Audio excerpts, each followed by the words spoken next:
আমি জানি সে অধিকার আমি হারিয়ে ফেলেছি, তবু হাত জোর করে রিকোয়েস্ট করছি 10টা মিনিট তোমার সঙ্গে কথা বলতে পারি?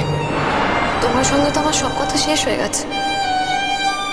তুমি আজকে আমাকে লিগ্যাল নোটিশ পাঠিয়ে দিয়েছো, ওটা আমি পেয়ে গেছি।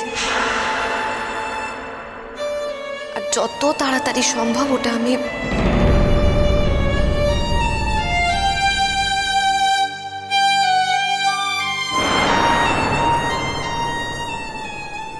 রোদুর ব্যস্ত, আসবো? আসুন স্যার, আপনার কথাই ভাবছিলাম একটু আগে। আরে সকাল থেকে একদম সময় পাইনি, বুঝেছো? তারপর দেখলাম তুমিও তো খুব ব্যস্ত ছিলে। এই একটুখানি আর কি। বলুন না।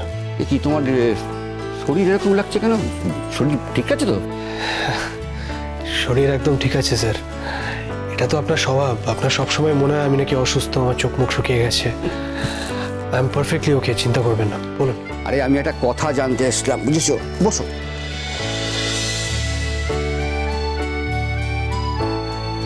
দেখো, কাল যখন সব ঠিক হয়ে গেল, তোমরা দুজনে একসঙ্গে গান গাইলে, আমি তো আশা করেছিলাম যে এবার সব মিটে যাবে। ওটা তো আসল ব্যাপার না স্যার। আমি ডিসাইড করেছি যে জোর করে কোনো কিছু মেটাতে যাব না। দেখো, তুমি কথাটা বলছো ঠিকই, কিন্তু আমাকে তো আমার নিজের কাছে ক্লিয়ার হতে হবে। ব্যাপারটা কি হলো বলো তো? ও তোমাকে নিজে মঞ্চে ডাকলো, তোমার সঙ্গে গান গাইতে চাইলো, গান গাইতে গাইতে বারবার কান্নায় ভেঙে পড়ছিল, এটা তো আমরা সবাই দেখেছি। আমি অনেক রকম অনেক কথা বলছিলাম, সেভাবে ম্যানেজ করেছি, কিন্তু আসল সত্যিটা কি রোদ্দুর? আসল সত্যি এটাই যে অপমানটা ভুলতে পারেনি স্যার। আর আমি কোনো মতে জোর করে ওকে সে অপমানটা ভুলাতে চাই না।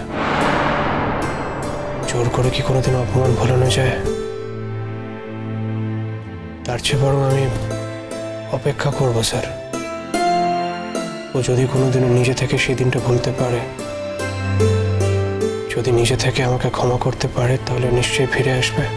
তা না হলে আমি জোর করব না স্যার। খুব সত্যি কথা বলতে কি, আমি আমার জীবনের এই চ্যাপ্টারটা ভুলে যেতে চেষ্টা করছি। আমি সত্যি নিজের জীবনের এই চ্যাপ্টারটা ভুলে যেতে চাই। হ্যাঁ, যদি কোনোদিন ও নিজে থেকে ফিরে আসে তাহলে ঠিক আছে, তা না হলে আমি আর জোর করব না।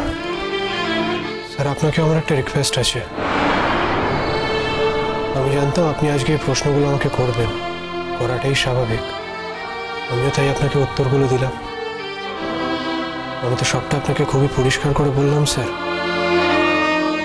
আপনি এর পরে আর কোনোদিনও এ ব্যাপারে কিছু জিজ্ঞেস করবেন না প্লিজ। আমার এটা নিয়ে কোনো কথা শুনতেও ভালো লাগবে না, আর বলতেও ভালো লাগবে না। ও যদি কোনোদিন আমার কাছে ফিরে আসবে, আমি নিজেই আপনাকে জানাবো। কিন্তু ততদিন পর্যন্ত আপনি এই টপিকটা না তুললেই ভালো। দূর, তুমি তো নিজেকে আমার কাছে একদম শাট ডাউন করে দিলে। ইনফ্যাক্ট আমার তো আর কোনো সুযোগই রইল না তোমার ব্যক্তিগত জীবন নিয়ে কথা বলার। ব্যক্তিগত জীবন? ব্যক্তিগত জীবন তো আমার আর নেই স্যার। আগে যেমন চলছিল এখনো তেমনই চলছে, ভবিষ্যতেও ঠিক সেরকমই চলবে। না না না, আমি তো এটা কিছুতেই মেনে নিতে পারছি না। একটা মিসআন্ডারস্ট্যান্ডিং হয়েছে, চূড়ান্ত মিসআন্ডারস্ট্যান্ডিং, কিন্তু সেটা আমাদের মানে বড়দের তো মিটিয়ে দেওয়ার কথা। চেষ্টা তো করেছিলেন স্যার।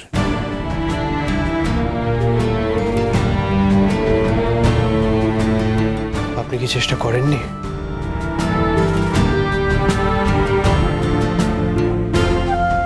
নিজের এখতিয়ারের বাইরে গিয়েও চেষ্টা করেছিলেন। আমি তোকে সেদিন ডক্টরস ডেতে আসার জন্য ইনভাইট করিনি, আপনি ইনভাইট করেছিলেন। আপনি চেয়েছিলেন যে আসুক।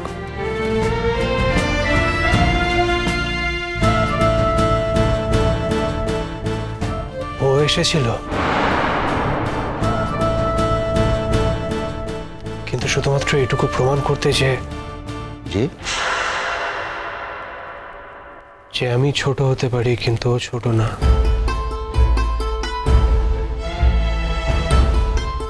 তাই ও কালকের দিনটাকে অনার করেছে, আমার জীবনের এত ইম্পর্ট্যান্ট একটা দিনকে সম্মান জানিয়েছে, আরো বড় হয়ে গেছে। আমার মনে হয় এত সহজ সমীকরণ বোধহয় করা ঠিক হবে না রোদ্দুর। থাক না স্যার, সব সমীকরণের ঊর্ধ্বে গিয়েই তো ও নিজের ডিসিশনটা জানিয়েছে, আমাকে কিছু না জানিয়ে চলে গেছে। যাওয়ার আগে একবার তো অন্তত বলে যেতে পারতাম। তুমি ওকে জিজ্ঞেস করনি কেন? সত্যি কথা বলতে কি স্যার, আমি ভেবেছিলাম ও সেদিন থাকবে, কোথাও যাবে না। বুঝবে যে অতগুলো মানুষ মিলে আমাকে যখন ঘিরে ধরে আছে, তখন সেখান থেকে বেরিয়ে আসা আমার পক্ষে ডিফিকাল্ট। আর কি করে বেরিয়ে আসবো বলুন? অতগুলো মানুষের অত ভালোবাসা, অত সম্মান, সেদিনকে আমি ওই মঞ্চে দাঁড়িয়ে যা সম্মান পেয়েছি সেগুলো তো তাদেরই দেওয়া। সেগুলো উপেক্ষা করে কি করে চলে আসি স্যার?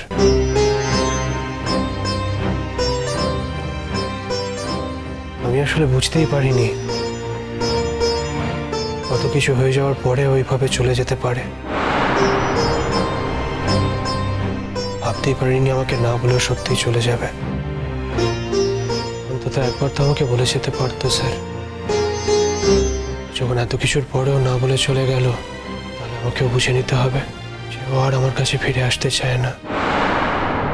আমিও ভেবে নিয়েছি স্যার, আমি আর ওকে জোর করব না।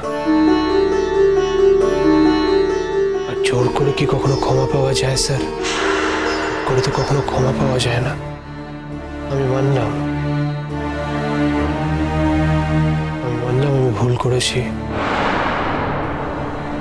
দোষ করেছি, কিন্তু আমিও তো একটা মানুষ স্যার। আমি তো নিজের দোষ স্বীকার করেছি, একবার ক্ষমা চেয়েছি ওর কাছে, ফিরিয়ে আনতে গেছি, তবুও ফিরে আসেনি স্যার।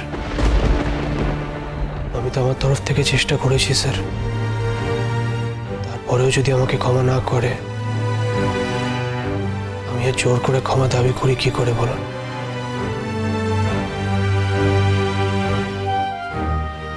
বেশ,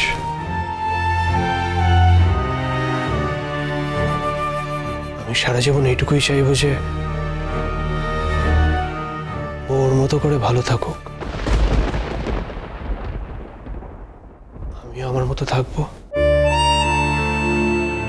দুটো জীবন একসঙ্গে চলতে পারলো না ঠিকই,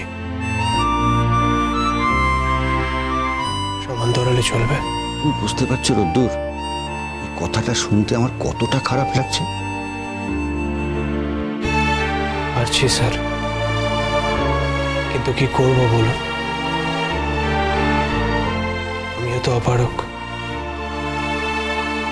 আমার কাছে কি আর কোনো অপশন আছে? আপনি যদি এর পরেও আমার হয় মহলের কাছে কথা বলতে যান, ওকে বোঝাতে যান, ওর কাছে ভিক্ষে চাইতে যান, তাহলে আমি জানবো আপনি আমায় খুব ভালোবাসেন, কিন্তু এটাও বুঝবো যে আপনি আমাকে সম্মান করেন না। আপনি বলুন স্যার, এমন ভালোবাসা যার মধ্যে সম্মান নেই, তাকে কি বিশ্বাস করা যায়? না রোদ্দুর, তোমার ইচ্ছের বিরুদ্ধে গিয়ে আমি ওর সঙ্গে কোনো কথা বলবো না, এটা আমি তোমাকে অ্যাসিওর করতে পারি।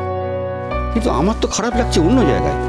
আমি বুঝতে পারছি এই ঘটনাটাকে তুমি কিছুতেই অ্যাকসেপ্ট করতে পারছো না, এবং তার ছাপ তোমার চোখে মুখে স্পষ্ট। দিন দিন তোমার স্বাস্থ্য ডিটোরিয়েট করছে। তোমার এরকম অবস্থা তো এত বছর আমি কখনো দেখিনি। আচ্ছা, তুমি কি ভালো করে খাওয়া দাওয়া করছো না নাকি? বলতে পারবো না স্যার, আমি তো খাওয়া দাওয়া করছি ঠিক মতো। তোমার মাও তো কাল বললেন, তুমি বলো তোমার ঘরে খাবার দিয়ে দিতে, তারপর তুমি খাও কি না খাও কেউ সেটা জানে না। মার কথা বাদ দিন স্যার, মাও ঠিক আপনারই মতো। আমি তো বলছি আমি ঠিক করে খাওয়া দাওয়া করছি। দেখো দেখো দূর, তুমি এত বড় একটা সম্মান পেয়েছো, সেটাকে টিকিয়ে রাখার দায়িত্ব তো তোমারই। আর সেই জন্যে তোমাকে সুস্থ থাকতে হবে, শক্ত থাকতে হবে। জানি স্যার, আমি সুস্থ আছি, আপনি চিন্তা করবেন না। তুমি চিন্তা করবে না বললেই তো আমি আমার সব চিন্তা হাওয়ায় মিলিয়ে দিতে পারি না রোদ্দুর। যাক, আসলে কি জানো তো, একটা সময়ের পর কারুরই আর কিছু করার থাকে না। আমি ভাবতাম আমি বোধহয় তোমার সব সমস্যার সমাধান করে দিতে পারি। আমি ভাবতাম আমি যা বলবো তুমি তাই শুনবে।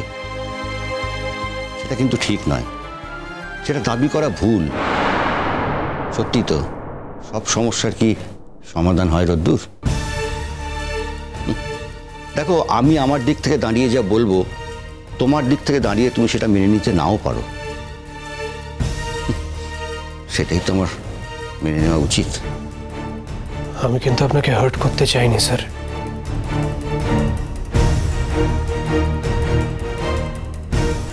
আমি শুধুমাত্র নিজের অবস্থানটা, নিজের সিচুয়েশনটা আপনাকে বললাম।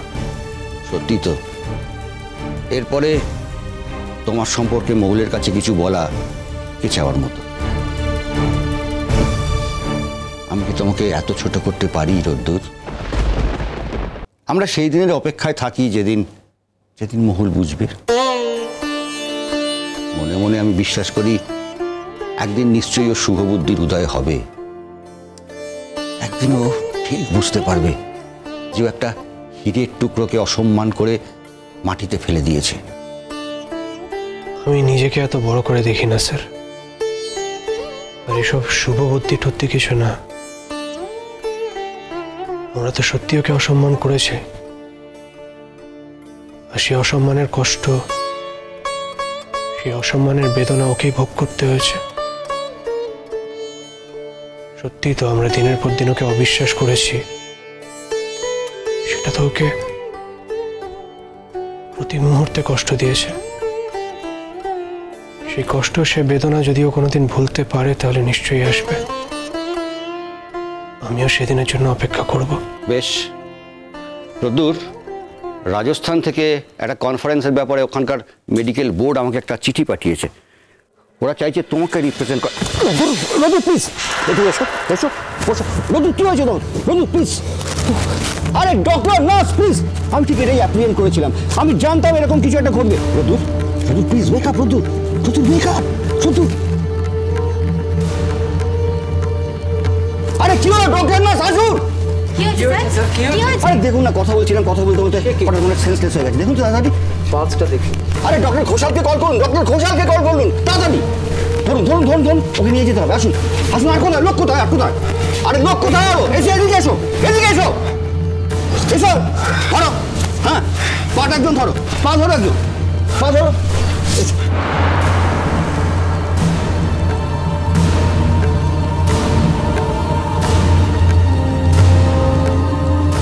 কি হয়েছে তোমার? Please wake up. কি হয়েছে স্যার? আরে দেখুন, আমরা কথা বলছিলাম, হঠাৎ মনে হচ্ছে সেন্সলেস হয়ে গেছে। চেক করুন, চেক করুন, পালসটা আমি দেখছি। দেখুন, ভালো করে দেখুন, যা করার তাড়াতাড়ি করুন। স্যার পালস তো খুব উইক স্যার, খুব খারাপ কন্ডিশন। ওকে এক্ষুনি কেবিন ব্যবস্থা করে ড্রিপ দিতে হবে। আরে যা করার তাড়াতাড়ি করো, সময় নেই হাতে। এরকম একটা রত্নের যেন কোনো ক্ষতি না হয়। এটা শুধু আমার ব্যক্তিগত ক্ষতি নয়, এটা এই হসপিটালের ক্ষতি, এই বাংলার ক্ষতি, এই দেশের ক্ষতি। তোমরা প্লিজ যা করার তাড়াতাড়ি করো। আসলে না, আমি না ওকে দেখবো না জানো, কারণ আমি ওর ব্যাপারে কোনো সঠিক জাজমেন্ট নিতে পারবো না তো। তাই তোমাদের উপর ভরসা রাখছি। তোমরা কি যা করা করো প্লিজ। রোদ্দুর,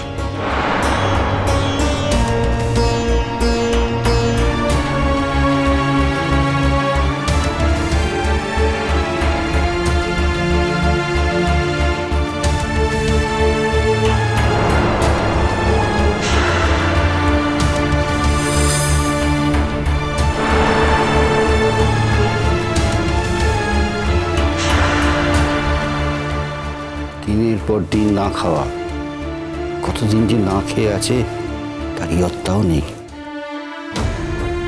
ওর কিন্তু মাল্টি অর্গান ফেলিওর হতে শুরু করেছে স্যার। এটাকে যেভাবেই হোক অ্যারেস্ট করতে হবে। কেন এমন হলো ডক্টর ঘোষের? কেন উনি না খেয়েছিলেন স্যার? কি করে বলবো? আপনি যেখানে আমিও তো সেখানেই। হ্যাঁ, কিন্তু ওয়াইফ সেদিন এলে একসঙ্গে গান টান করলেন, কোনো প্রবলেম আছে বলে তো মনে হলো না। কিন্তু ওনার ওয়াইফের কথা একটা মনে হলো যে ইদানিং ওর সঙ্গে দুজনের মধ্যে কিছু একটা সমস্যা চলছে। এবার তার জন্যে এতদিন না খেয়ে অভিমান করে, এটা কিন্তু ডক্টর ঘোষের মতো একজন রেসপন্সিবল রেশনাল ডাক্তারের কাছ থেকে আশা করি না। এটা উনি কি করে করলেন সেটাই বুঝতে পারছি না। এখন এই গবেষণাগুলো করে তো কোনো লাভ নেই। যেভাবে হোক যত তাড়াতাড়ি সম্ভব ওকে আমাকে সুস্থ করে তুলতে হবে। আরে বাবা, তোমাদের মতো স্পেশালিস্টদের তো এই কারণেই আমি ডেকেছি, যখন যা প্রয়োজন করো যেন যেন কোনো ত্রুটি না থাকে। দেখুন স্যার, আপনি একজন ডক্টর, আপনাকে আর নতুন করে কি বলবো? আপনি তো সবই জানেন। প্রায় 1 সপ্তাহ হয়ে গেল উনি কিচ্ছু খাননি। এই স্টেজে না পৌঁছলে কিন্তু মাল্টি অর্গান ফেলিয়ার হয় না। আর সেই কারণেই বলছিলাম স্যার, এখন কিন্তু যথেষ্ট রিস্ক রয়ে গেছে। রিস্ক রয়ে গেছে বলেই তো তোমাদের ডেকেছি। রিস্ক তো তোমরা হ্যান্ডেল করবে।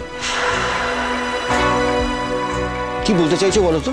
ছেলেটার মাল্টি অর্গান ফেলিওর হবে আর ও মরে যাবে, আমি সেটা মেনে নেবো, অ্যাকসেপ্ট করবো। দেখুন, আমি কিন্তু সে কথা বলতে চাইনি ডক্টর সেনগুপ্ত। এখন যা স্ট্যাটাস, আমি শুধু সেইটাই বলতে চেয়েছি। আর আমরা কি ডক্টর ঘোষকে কম ভালোবাসি, কম রেসপেক্ট করি? আমরাও তো চাইছি যে উনি যত তাড়াতাড়ি সম্ভব সেরে উঠুন। আমরা ট্রিটমেন্টও শুরু করে দিয়েছি, কিন্তু কিন্তু স্যার, একটা সময়ের পর তো ডাক্তারের হাতে সব কিছু থাকে না। এই কথাটা আপনি যদি একটু ঠান্ডা মাথায় ভেবে দেখেন, তাহলে আপনি নিজেও বুঝতে পারবেন। আমি তো এখন এই কথাগুলো শুনতে চাইছি না, আমি কিন্তু পজিটিভ কথা শুনতে চাইছি, কিছু কিছু হোপ পেতে চাইছি। স্যার, ডক্টর ঘোষের বাড়িতে খবর দেওয়া হয়েছে? না না, ওর বাড়িতে তো খবর দেওয়া হয়নি। অলরেডি অনেক দেরি হয়ে গেছে না? আমার বাড়িতে একটা খবর দেওয়া দরকার। আমি বরং ফোনটা করে আপনার কাছে হাত জোর করছি, প্লিজ যা প্রয়োজন হয় করুন, যে কোনোভাবে ওকে সুস্থ করে তুলুন। শুধুমাত্র দেখবেন যে যে ইনফ্রাস্ট্রাকচার দরকার, যে সিস্টেম দরকার, সব কিন্তু আমাদের কাছে আছে, বিশ্বাস করুন। তা যদি আপনাদের মনে হয় যে ওকে শিফট করতে হবে, জাস্ট আমাকে একবার বলবেন, আমি সব ব্যবস্থা করে দেবো। কিন্তু এই কথাটা কখনো বলবেন না, মাল্টি অর্গান ফেলিওর হয়ে ছেলেটা শেষ হয়ে গেছে। এই কথাটা বলো না, প্লিজ বলো না। Sir, we are trying our best. মানে আমরা চেষ্টার কোনো ত্রুটি রাখছি না। কিন্তু সেন্স এসেছে কি না? আছে স্যার। এখন ধীরে ধীরে উনি কমায় চলে যেতে পারেন। এই অবস্থায় এতগুলো দিন কিভাবে কাটালেন সেটাই তো ভাবতে পারছি না। আর সেন্স যে সবসময় আছে তা তো নয়, কখনো আসছে কখনো আবার চলে যাচ্ছে, আর এটাই খুব মারাত্মক ব্যাপার।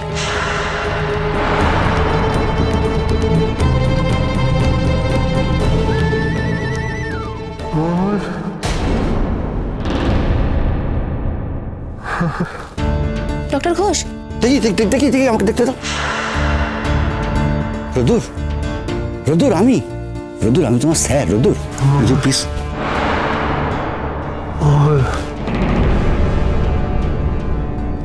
তুমি এসছো? তুমি না হলে তো আমি কিছু খাবো না।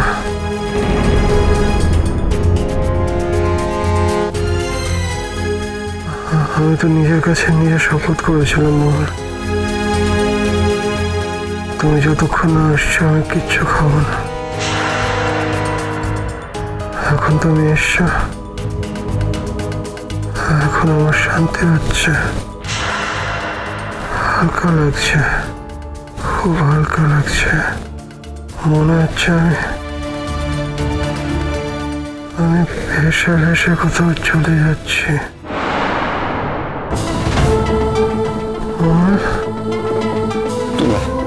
তোমরা প্লিজ সামলাও, আমি কতগুলো ইম্পর্টেন্ট ফোন করে চলে আসছি।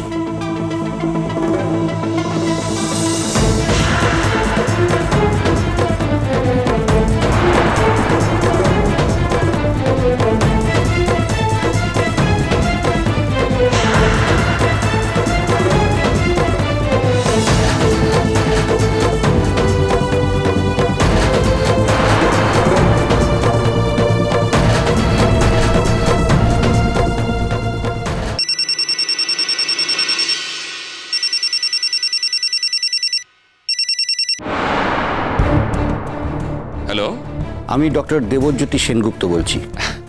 হ্যাঁ হ্যাঁ স্যার, বলুন বলুন, কি হয়েছে? আচ্ছা, রোদ্দুর যে ঠিক মতো খাওয়া দাওয়া করে না, এটা কি আপনারা জানতেন না? কি হয়েছে বলুন তো, মানে রোদ্দুর কি কোনোভাবে অসুস্থ হয়ে গেছে? কোনো প্রবলেম? দেখুন, আপনাদের একমাত্র ছেলে, আপনাদের তো খেয়াল রাখা উচিত ছিল ছেলেটা ঠিক মতো খাওয়া দাওয়া করছে কিনা। আমি ওকে অনেকবার বলেছি, তুমি কি ঠিক মতো খাওয়া দাওয়া করছো না, তোমার চেহারাটা এরকম লাগছে কেন, কিন্তু ও তো আমার কথা উড়িয়ে দিয়েছে। দেখুন, আমার কাছে তো ও সব সময় থাকে না, বেশিরভাগ সময়টাও বাড়িতেই থাকে। ওর মাও আমাকে বলেছেন যে ও ঠিক মতো খাওয়া দাওয়া করছে না, কিন্তু ঠিক কতটা ঠিক মতো খাওয়া দাওয়া করে না সেটা তো আপনাদের জানা উচিত। স্যার কি হয়েছে বলুন না, মানে আমাদের খুব টেনশন হচ্ছে। রোদ্দুর কি কোনোভাবে অসুস্থ হয়ে পড়েছে? শুনুন, রোদ্দুরকে অ্যাডমিট করা হয়েছে এবং ওর ট্রিটমেন্ট চলছে, আর সেই ট্রিটমেন্টটা কিন্তু খুব খুব সহজ নয়। হ্যাঁ, কি বলছেন? যা বলছি সে কথাটা আগে শুনুন। ও দিনের পর দিন না খেয়েছিল এবং আজ আমার সঙ্গে কথা বলতে বলতে ও সেন্সলেস হয়ে যায়। আমরা স্পেশালিস্ট এনে সঙ্গে সঙ্গে দেখিয়েছি এবং আমাদের দিক থেকে যা যা ব্যবস্থা নেওয়া সবই আমরা নিয়েছি। স্পেশালিস্টরা নানা রকম টেস্ট করার পর এখন বলছেন যে ওর মাল্টি অর্গান ফেলিওর শুরু হয়েছে।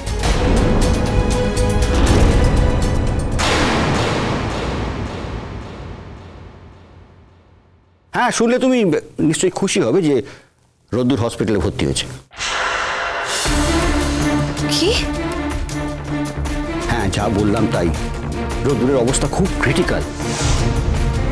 দিনের পর দিন না খেয়ে না দিয়ে ও নিজেরই হালটি করেছে। এখন ওর মাল্টি অর্গান ফেলিওর হতে শুরু করেছে, যে কোনো মুহূর্তে কোমায় চলে যেতে পারে।